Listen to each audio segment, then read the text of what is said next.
Hello student, कैसे हैं आप? होप आप अच्छे होंगे। तो आज हम डिस्कस करेंगे पीरियोडिक क्लासिफिकेशन ऑफ एलिमेंट्स में making order out of chaos, the modern periodic table के बारे में आज हम डिस्कस करेंगे। इससे पहले आपने देखो डॉवरलाइनर्स का ट्राइड्स पढ़ा आपने, न्यूलैंड्स लॉ ऑफ ऑक्टेव पढ़ा आपने, और फिर मेंडलीव पीरियोडिक टेबल पढ़ा, है ना, जिसमें इन तीनों में जो बेस था वो क्या था? एटॉमिक मास जो था वो मेन उन्होंने बेस लिया था। बट इस मॉडर्न पीरियोडिक टेबल में अगर आप देखें तो ये बात है 1913 की, और हेनरी मोज़ले जो केमिस्ट थे, साइंटिस्ट थे, उन्होंने एटॉमिक मास को बेस ना मानते हुए उन्होंने एटॉमिक नंबर को जो है वो यहाँ पे बेस माना था। ठीक है, एटॉमिक नंबर जो था उनके अनुसार जो था वो बेस्ट प्रिसीजन थी for the chemical property of the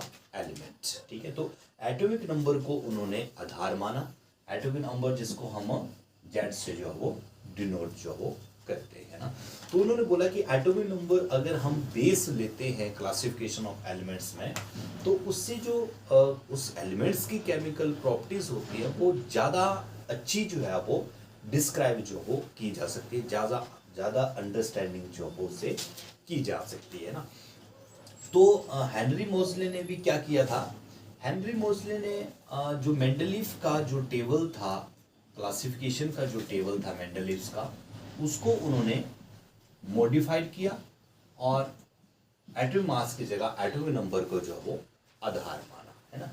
तो आपको याद होगा कि एटॉमिक नंबर क्या होता है? Atomic number determine by the determine number of proton, यानी कि किसी भी एटम में नंबर ऑफ प्रोटॉन्स कितने होते हैं वो ही आइडेंटिफाई करता है किसको?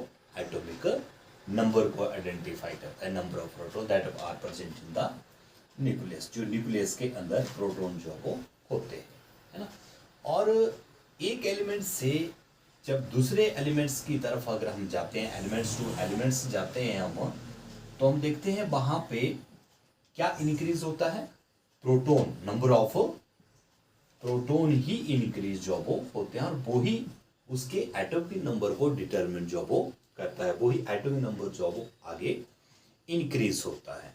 तो एटॉमिक नंबर जो है वो ज़्यादा रेलिवेंट है, ज़्यादा प्रिसाइज है for the determination of the chemical property of the elements. तो हेनरी मोज़ले ने जो है एटॉमिक नंबर को इसका बेस जो है वो माना, है ना।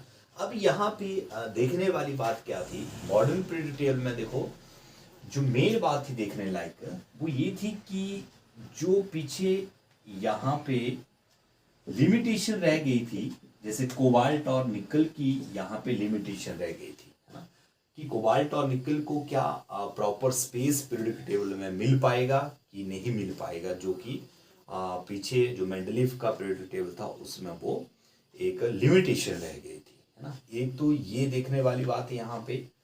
सेकंड देखने वाली बात है कि जो आइसोटोप्स थे वहां पे भी लिमिटेशन रही थी, है ना। मेंडलीव के पीरियोडिक टेबल में आइसोटोप की भी लिमिटेशन रही थी कि जो आइसोटोप थे जिनमें केमिकल प्रॉपर्टी जो थे सेम थी, बट एटॉमिक मास जो था उनका अलग अलग था।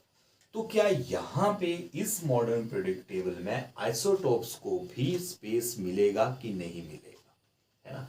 और तीसरी बात ये थी कि अगर हाइड्रोजन और हीलियम, हाइड्रोजन और हीलियम के बीच में अगर कोई और एलिमेंट आता है तो क्या 1.5 जो उसका मास होगा, एटॉमिक मास होगा, उस एलिमेंट को भी क्या इसमें जगह मिल पाएगी कि नहीं मिल पाएगी, है ना। और सबसे इंपॉर्टेंट बात जो थी इसमें कि हाइड्रोजन का जो जगह थी, हाइड्रोजन का जो प्लेस था, क्या उसको नंबर 1 पे रखा जाएगा, ग्रुप नंबर 1 में रखा जाएगा, या फिर उसको हैलोजन फैमिली में जो वो रखा जाएगा। तो ये सारे के सारी चीज जो थी वो मॉडर्न पीरियोडिक टेबल में क्या ये सारी समस्याएं यहाँ पे ये दूर होने वाली हैं कि नहीं होने वाली हैं?